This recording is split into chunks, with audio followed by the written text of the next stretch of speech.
Hey everybody, it's Mark Schultz here, and I'm with my co-host Larry Little this morning. Good morning, Larry. Hi, Mark. Good to be with you again today. Excited to Excellent. have a little discussion. Yeah. Hey, we're here for another session, another LinkedIn Live broadcast about recovery in aviation. And today's discussion is really, what do efficiencies look like in this new normal? And what Larry and I wanted to do today is we wanted to really give a focus today on what's happened over the last, 6 weeks in aviation and the discussions that we've had that have revolved around recovery in aviation. We really want to give some focus on that and really zero in on not just what's happening right now, but what can each of us be doing and what are the factors to success, all right? And remember, this is a live discussion, and I wanted to ask you if you could help us out. And we've had a really good amount of participation over the last month in these recovery in aviation broadcasts. And I want to ask you if you would please share this live stream so that we can get maximum attendance. Thank you very much. And also remember, it's live. And so you're going to have an opportunity. We're going to take live questions. We're going to have a Q&A session that'll be part of this. And so all you have to do is put your comments down into the comment box on LinkedIn if you're watching it on LinkedIn. And they show up in our screen, and we have the ability to be able to take your questions live. So, hey, jump in, get the opportunity to get your questions answered live in this forum on LinkedIn. Help me. Yeah, Mark, it's kind of I was just going to jump in here and say, what have we been doing this for about 3 weeks, right? Twice a week, trying to get this down to Wednesdays and Fridays and we've been doing that for about 3 weeks. And I'm just amazed at how things change every day. And so this morning, I think it's kind of neat to be able to recap some of the things that we've talked about and just kind of reiterate how dynamic the whole environment is. And so it'll be fun little recap this morning. Yeah, excellent. All right, very good. Yeah, and so we want to start off by just sort of having a little bit of discussion. Larry and I kicked this off, like he said, that was 3 weeks ago, maybe 4 weeks ago, not really sure. And we started talking about the impact to operations around the world. And if you take a look at some of the impact to operators and to like regional operators, is we're having regional operators that are being affected, both here in North America. We had a discussion with one of our CEOs of companies that we're working with called Aerosoft, and they're up in Canada. And Larry, if you remember, we had that discussion with Thanos from Aerosoft about how that's impacting his business. And he was focusing primarily on regional operators, right? Yeah, that's right, Mark. And we had this discussion about and about regional airlines and are they going to be able to survive this? And there's kind of two schools of thoughts here. Is because they're operating smaller airplanes and they're able to maybe isolate people a little better in a smaller less people in the airplane or less people interacting with other. Are they going to be able to thrive in this environment, especially in the domestic market where travel seems to be opening up first? But the flip side of that, Mark, I think you mentioned about can they survive? Yeah, and so we see some operators that have regional operators that have expanded, and one of the interesting news items that I saw yesterday is SkyWest here in the United States actually posted a profit in the news, and it's really amazing because I think that what's really going to be critical is that different operators are evaluating their models, their route structures, their models, how they're operating, and what they're doing, and to be able to determine whether they can actually make money or not. And, like, for example, I had a gentleman a couple of weeks ago on the program from Flybe, and, Flybe ceased operations in March. And so, some of those carriers just aren't going to make it right now. I mean, Larry, have you seen any that are doing well or not doing well? Hey, Mark, let me go back to what you said about SkyWest. I saw that yesterday, too. Really interesting that they showed a profit in Q1. And I think it kind of reiterated a key point. Why did they show a profit? They're directly linked to Delta. And Delta really, Delta paid them, and that's where the money came from. But, it's sort of like these regionals that are tied to the big airlines that are getting government help and have the resources to survive are going to fare better in this environment over the next 6 to 9 months. And so that SkyWest story I think is really really interesting, and you can contrast that with Flybe, who doesn't really have a strong large airline to support them. we see what happens there. Yeah, Larry, the interesting thing is that Virgin Atlantic, Virgin was a major shareholder in Flybe, and the bad news is that the problem was that their route structures and their business model really wasn't sufficient to be able to sustain in this environment. It didn't matter who was backing them, and they just simply couldn't make it. And so. And then we went on to continue to talk about some different things that were happening in the industry. Like, if you guys remember, we had some discussion about what was going on with people defining their cleaning and disinfecting, kind of practices. Larry, we've seen a lot of movement in that space out there as well, haven't we? We sure have, Mark, and I think this is another one of those that has changed so dramatically over the last 3 to 4 weeks that we've been talking about this. Whether it be Delta Clean or Alaska has the same sort of thing going on. All the airlines have been doing more to clean the airplane, number one, and doing more to let the passengers know what they are doing to clean the airplane, whether it be solutions or spraying the airplane or our filters. So that has just I think revolutionized how the cabin is maintained just in the last 3 weeks. Yeah, and I know that the regulators are still struggling with that. We have a little picture of some EASA guidelines up there, and EASA came out with some things, about I think about a month ago right now, and it gave operators a little bit of guidance, and then we saw that ICAO, for example, was trying to provide some additional guidance. Just last night, Larry, I think you pointed out to me that we saw this story about ICAO that came out. Well, Mark, it's just really refreshing to see the regulators come out with some guidelines, because right now every airline has their own way of doing things, and so this is the first step. Whether it be EASA or ICAO coming out with guidelines, but I think we're going to have to kind of go down the next layer of detail in terms of having common processes across the industry about how you keep the passengers safe in the cabin and how you keep the cabin clean. Yeah, and we had a really good discussion with Unisys with Darko Todorovic from Madrid a couple weeks ago, and Darko was taking the concept of Larry, how did you put it? You said Mark, it was really interesting listening to Darko, because he kind of highlighted to us it's not just the airplane, right? It's the whole experience. And I kind of say it's from the time you pack your suitcase to the time you unpack your suitcase. You're thinking about that experience and how you're going to stay safe through that, safe from a health standpoint, through that whole value stream, from the time you pack your suitcase and until the time you unpack it, hopefully in a hotel somewhere. Yeah, and if we extend that a little bit further, we're talking about regulatory guidelines and things like that. It's going to be necessary, of course, for all the different countries to be able to define what their entry procedures are and what their guidelines are in order for us to be able to fly anywhere. That's a little bit why you and I were talking about that those regional carriers, can get away with starting to move a little bit easier right now, because we can move between the states and the United States, without having as much impact as, say, like my flying to Vienna, for example. And you saw some interesting news about Vienna last night, right? Yeah, that's right, Mark. If you fly to Vienna, and you're not Austrian or a citizen there's 3 things that are going to happen. Number 1, you can go to quarantine for 14 days. Number 2, you can show that you have been tested within the last 3 days. And number 3, you can pay 190 euros to be tested right there on the spot and get your results within 15 minutes. So it's just really interesting that, how innovative people are becoming around, being able to travel again. And to me, that was that you can be tested. I mean, it almost made me want to fly to Vienna so I can be tested and know, that I'm healthy. Yeah. Hey, Larry, you and I have been around a long time, and, we have to get visas to go into a lot of different countries.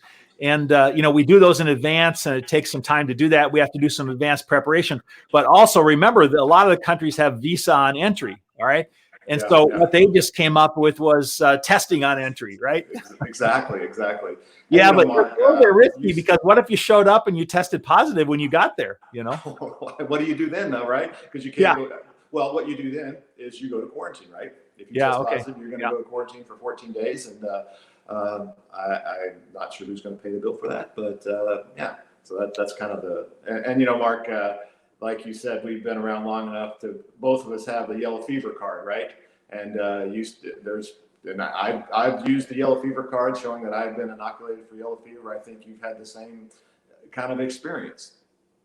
Well, let's talk about that for a minute, because there may be some younger people that don't even know that, because they haven't been as prevalent as what they used to be. But I used to carry around in my passport all the time a yellow card. All right, and for those of you that don't remember that or know that, and that yellow card basically had a record of my immunizations on it. And some countries required me to produce that immunization record in order to be able to enter into the country. And one of the most common ones was yellow fever, right? And at one point in time in my travels, in order for me to go to, I think it was Africa, I had to have a yellow fever card in order to be able to enter into Africa. All right. Now, Larry, most recently, I traveled from Sao Paulo, from Brazil, to Sydney. I think this was just last year. And there actually are still restrictions of entering into Australia for what countries you come from and whether you've had yellow fever vaccinations or not. And I did not have a current yellow fever vaccination. And I had to go sit and talk to the immigrations people about where I'd been and if I potentially had been exposed to yellow fever before they let me into Australia or not. Okay. And so, we're going to be faced with some interesting times as we're trying to evaluate what countries are going to allow you to travel where, with what vaccinations, or what areas you've been in, or basically what you might have been exposed to. I mean, what do you think about that, Larry? Yeah, you're right. And I think, when you and I were talking about this yesterday or earlier this morning, I had forgotten about the yellow card. And there's been a lot of talk from the WHO about people having a health passport and how does all that work? But it has worked in the past. We've kind of gone down this road before. And I think some of those things some of those restrictions are going to be necessary in the future to make people feel comfortable to be, sitting, half a foot away from someone in an airplane. Yeah, and Larry, I know, we had a little bit of discussion on this previously, is that I know that some people are okay with taking vaccinations and other people aren't. And so that's going to create a little bit of a complicated situation as well, is to whether people, accept taking vaccinations or not. Mark, we could probably do a whole webcast on vaccination and how that works. And we probably should do that sometime. Yeah. There's varying opinions of vaccinations, but I think probably what's going to happen is you're just going to have to show some sort of evidence that you've had a vaccination, or you've been tested within a reasonable amount of time, or you're going to, have a test right there on the spot. I think it's going to be a combination of those things that you're able to show that you're healthy before you probably even get past the security gate in the airport.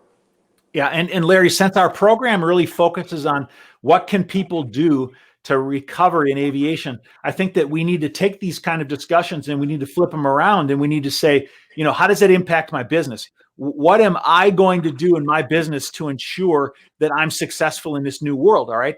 And, like, for example, we see airlines that are focusing on, improving cleaning procedures, and we see them focusing on what's necessary in order to be able to make the flying public get back on the airplane, and what's necessary upon arrival. What are my considerations at that time? And so each one of us are going to need to be evaluating our businesses and saying, hey, the world has changed around me.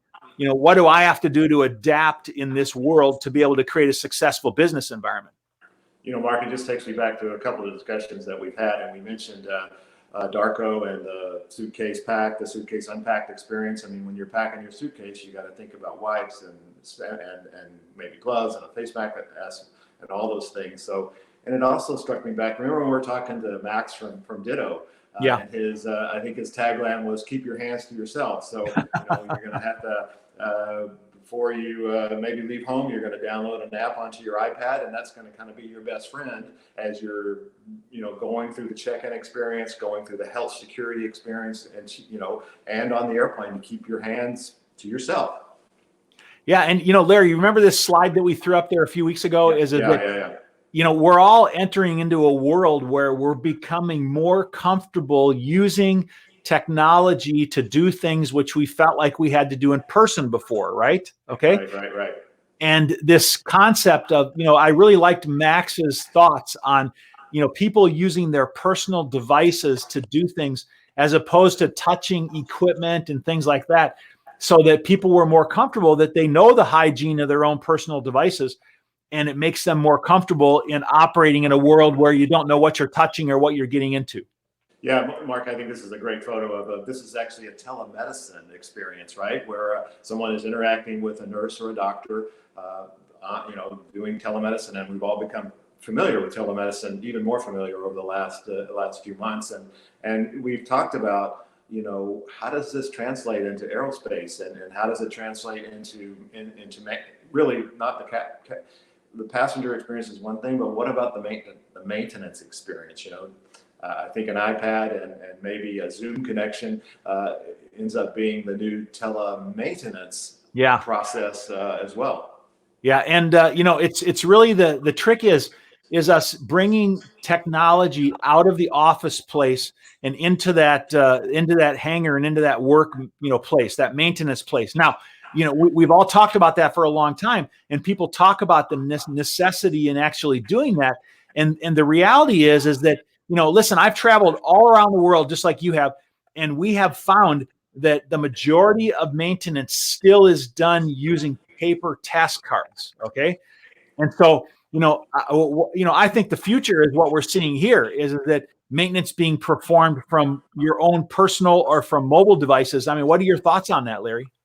Mark, you and I both have been in this e-enable space for 15 years and have been talking, or longer, and have been talking about the efficiency gained by having the mobile devices and information at the right time, for the right person at the right place, and that's certainly, those efficiencies are really important, even more so today. But now it's as much about people's health. Not just efficiencies, but people's health, and I'm not going to say life and death experience, but it is a little more serious in it than it might have been in the past. Just when it's about dollars and cents. Let me just say one other thing, Mark. It's just kind of amazing how this is going to just drive people to adopt new technology. Yeah, it really, really, really is. And so let's think about it for a minute. Larry, there's a term in the industry that has been there ever since I've been there doing maintenance. And, people have paper task cards, and they always feel like the regulator wants to see the original signature on the card. But hey, guess what? They call that paper task card the dirty fingerprint copy. All right. And yes, they do. Yeah, the term for almost 30 years or more now has been the dirty fingerprint copy, the copy of the paper task card, the work instruction card that somebody has been actually touching. Now, hey, what kind of implications does that bring up now? I mean, we're all using paper. We're passing it around. It's going from person to person to person. The dirty fingerprints all over it. That's the whole concept of what we're trying to get away from today. Well, I think I've been to a lot of airlines and a lot of maintenance bases, and I think I've only seen one that was had gone down the steps of getting rid of the dirty fingerprint copies. But I tell you, if I'm working in a maintenance environment, I don't want to, be picking up a paper task card, and carrying it around and signing it off and then handing it off to someone else, when it all could be done paperless and keeping my hands to myself. Yeah, I cannot tell you, there is so much paper out there in the industry today. And, you and I, we've been preaching this for so many years, whether it be a tech log or a pilot log book, or whether it be a maintenance log or a paper task card or even paper manuals still, it's all over. All right. And it just is not going to be possible to know who's been touching the paper and where it's been and what the situation has been. And so, I mean, I really, really, really believe that this is going to accelerate our utilization of digital and technology in this maintenance environment. Well, Mark, you keep saying this, but how do we bring it back to people, to business, and how do we seize these opportunities? Because whether it be the suitcase unpacked experience, or whether it be the check-in experience, or whether it be the maintenance experience, there's a lot of opportunities out there to grow businesses and to be part of this and contribute to the solution. No question about that. Hey, listen, I want to remind our listeners right now, we have a lot of people actually watching the program right now. Thank you. I really appreciate it. And we have some questions that are coming in, and we're going to take some questions in a minute. And I wanted to just encourage you to put your questions in the comments. We actually can see them, during the broadcast, and we're going to address them online in just a moment. So put your questions in about, what we're seeing in the industry, or about technology, or questions about, how you can implement digital. We're here to talk about those things this morning. And so put your questions in there. Larry, I wanted to come back to this idea of implementing of digital, in place of task cards. What do you see as some of the hurdles that are really preventing us from doing that today? What are the challenges that are keeping us from implementing of mass, digital right now? Well, Mark, that's a great question, and I think traditionally the regulators have been not been totally bought into electronic signatures and electronic task cards, but I think as we've seen, the regulators are going to respond a little bit quicker in today's environment. There also has to be a commitment from leadership that hey, there's a need to do this. We're gonna work through it. We're gonna change our business processes to adopt this new technology for both financial reasons and for health reasons. And I think to me, those are the we'll work through the IT problems, and we'll work through connectivity, and we'll use tools like Ditto to be able to interconnect machines. That will happen, but getting regulators on board and that commitment from leadership is so important. Yeah, hey, one of the things I've seen over the years is I've stood in front of a lot of CFOs and VPs and COOs and CEOs, and we've talked about the return on investment. And it's difficult sometimes for people to make a decision to proceed forward with some of the digital implementation, because there are some risks involved, and people have a stable operation. And even though they might be spending a tremendous amount of cash, to maintain an operation, they have a stable operation. All right. And they're saying, oh, it's risk to move and do something different. The change is risk. Right. And so sometimes I have difficulty convincing people to make a change. All right. What I've seen that has created the largest amount of change in the industry is when there's events that drive it. All right. Like, for example, is that when you and I worked at Boeing, I would do like 787 entry into service. All right. And when an airline, for example, was taking a new fleet, there was an event occurring. There was a new aircraft coming into the fleet, and they were basically being forced to reconsider their processes and their procedures, implement new technology. And because of the change of their surrounding environment, it impacted pilots and mechanics and IT systems and back office and things like that. So the event is what drove the change. I see events occurring around us today, like health and hygiene and the need to go digital, driving things at a much more rapid pace than we ever have before. What do you think about that? Yeah, I think you're right, Mark. It is as devastating as it is of what's happened over the last I'm going to say 60 days, both from a health standpoint and a financial standpoint. I mean, I see the numbers of the amount of money that airlines are losing on a daily basis, and it's staggering. It's just staggering. Yeah. But it does create opportunities for improvements. I mean, I think you've told me you can't just buy iPads. You got to change your processes too, right? You can't just buy a device and expect things to get better. You have to change your processes too. And here's the opportunity to do that. And it's beyond dollars and cents. It's really the whole operation and efficiencies and help this time too. Yeah. Hey, let's address a couple of questions. There's one question here that came in. There's one question that came in from, or it's more of a comment, but a question that came in from Renee Austin, actually. And let's just read the question. Good point about being healthy. Fever should be easy enough to check, but what about food being touched for many people? Will each of those be tested at the airport too? So there's kind of just a comment. So we have all these surrounding supporting businesses that are around us that need to be considered. So Larry, you've seen some of that in the news about checking fevers and things like that. And I see checking fevers, and I just read this morning about it. A columnist or journalist wrote a little article about he was traveling I think he was traveling earlier this week, and he just kind of wrote about his experience of traveling and just how hard it is, and how even if there are not that many people, how hard it is. You get to the airport and all the restaurants, all the stores are closed. So this goes back to when you pack your suitcase, you better think about this. But you're right. There's all these, and it doesn't matter if it's a flying experience or any experience. how long is a test really valid for? And that's an experience that we live pretty much every day. Yeah, and there's a comment there about food too. If you think about food on the airplane, a number of airlines have already indicated that they're limiting or restricting food. I heard some say that they're requiring people to bring their own food on the airplane. And so have you seen any of those things in the news at all? I've seen that same thing too, Mark. And in fact, in the same article that I read, the guy said, there was no food service except in first class. You could get a ginger ale, and so it's kind of comical that.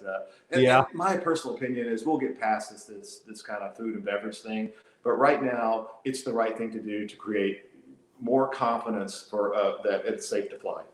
Yeah. Okay. Very good. Yeah. And so, as we think about those things, we're thinking about how can things be automated, or how about additional processes that can be put in place as well. And this week we also had an interview with a company, X in Amsterdam, and it was with Sander Debris. And Sander had some really interesting comments about process automation. Larry, do you recall some of the positive things that he was talking about?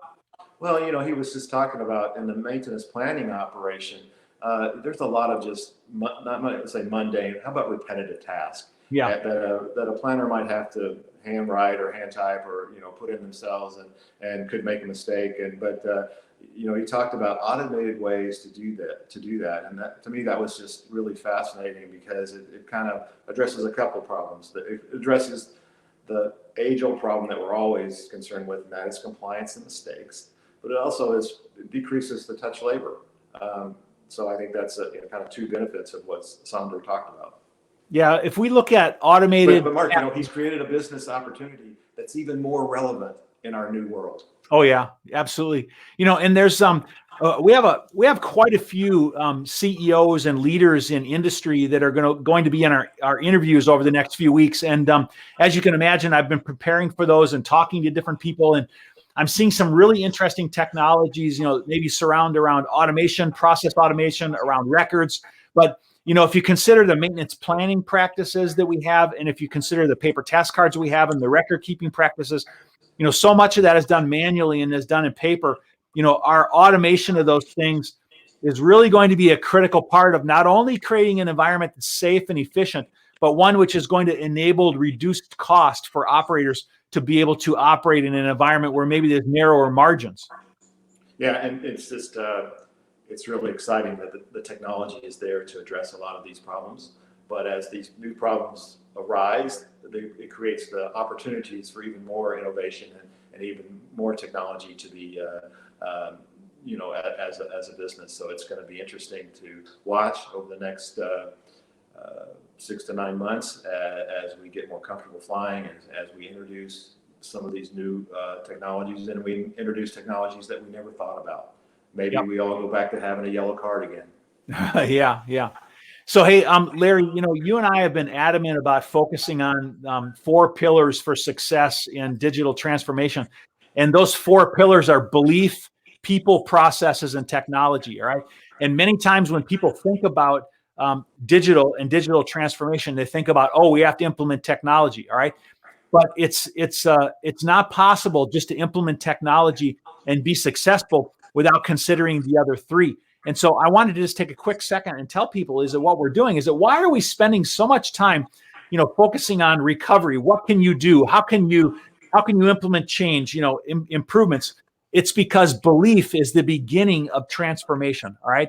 You have to believe in what you're doing. You have to know that what you're doing and going forward is going to be successful. It's absolutely critical that you're resolute in your movement forward. That is the number one starting point for having any change anywhere, is believing in where you're going. And then after that, it's engaging people and doing good business process assessment and implementation with the enabling technology that we're dealing with. And Larry, from your perspective, how have you seen that in the past? How important is it to focus on all 4 pieces of that? Well, Mark, these 4 things that we've talked about them for a long time. And at every implementation of new technology, every change management process has some form of the 4 pillars that you talk about. They're even more important now as the urgency for change is drastically different, right? There's a real urgency to change it, and you have to embrace these four pillars to be successful in change. And that's not just words. That's the experience that I've had over the years implementing these systems, and the experience I think that you've had many times. If you don't have commitment, if you don't have buy-in from people, if you don't have, we talked about processes, and if you don't have the IT, those things all play together to help you manage the change and to be successful with the change. Yeah, absolutely. And, I've been working with a number of airlines over the last month who are reevaluating many different procedures. All right. Because what's happened, of course, is that factors are changing around them, and they're having to come up with new flight ops procedures and maintenance procedures and, cabin crew procedures, food procedures, all sorts of different procedures. And so, at the same time, we're saying, look, we believe that we're going to continue forward in aviation. We need to reevaluate our good people, our good knowledgeable people need to reevaluate our processes based on the changes of our environment around us, enable changes with new technology, and that's what's going to move us forward. I mean, that is what's going to help us to be able to figure out how to move forward. Absolutely. I couldn't agree more. Yep. Good. Very good. Well, listen, we're going to, we got a couple of more questions here, which I think maybe we'll address real quick. And, we just have a few comments really that have come in, some comments about some of our programs yesterday. Maybe I'll just, respond to those because I think we did have a really good program yesterday. Yesterday, we had Captain Zuhair Kashman from Jordanian, actually from Jordan Aviation. He's the CEO. And there's just a couple of comments that came in and said Jordanian Aviation has a remarkable safety record, and they've done some really amazing things with their procedures on really short notice. And so I know that's happening with a lot of airlines all around us. And so I thank you for those comments, that have been coming in. And let me just tell you is that we have a really exciting lineup coming over the next few weeks with additional leaders. And we're going to have good insight and knowledge, which is coming from the people that are planned for the interviews. And so I wanted to invite everyone that's online watching right now to join us on Fridays at 9:00 Pacific. And when we have additional interviews, which we actually had interviews on Wednesday, Thursday, and Friday this week. We'll do our best to post those on social media to let you know when they're coming, but sometimes they happen fairly rapidly, and we want to get the information out. We don't want to schedule somebody 2 or 3 weeks out, for a discussion. We want to spontaneously get you information as we're getting it and as we're having good discussions with people. So we'll let you know. We'll let you know how that's going. Larry and I are working hard to work with people to gather good knowledge to be able to share that with you, and we're going to keep doing that to the best of our ability. So anyway, I wanted to thank you all for joining us today. Larry, thanks for your good insight and all your experience coming to the table. Always a great experience, Mark. Always fun to do this. That's good. All right, everybody. Thanks for joining us today. And that's going to be a wrap. And I want to close my program with the way we always do and say fair winds and following seas to you, and have a great day. Bye.